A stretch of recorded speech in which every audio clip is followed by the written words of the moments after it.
How's it going, everyone? In today's video, I'll show you on how you can draw territories in GIMP.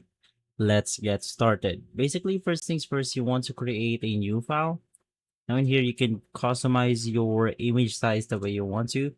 But in my case, I'm just going to click on OK. Now, click on Open, and then you want to navigate through your files. Basically, in my case, I'm going to be opening up this map right here. Let's just click on Open. And then you could customize the scaling by clicking on Shift S.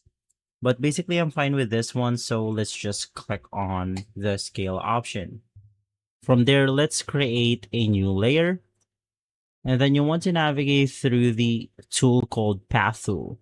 Now, of course, you want to go ahead and trace your map the way you want to, but to make this video short, I'm just going to simply draw this short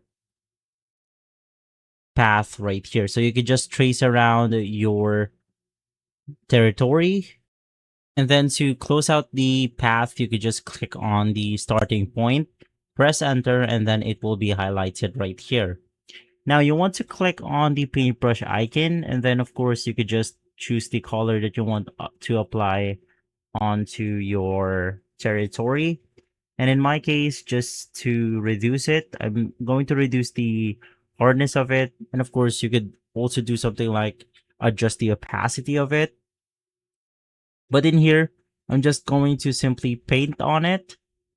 And then from there, you will be able to simply draw on a territory. So it's going to be this one.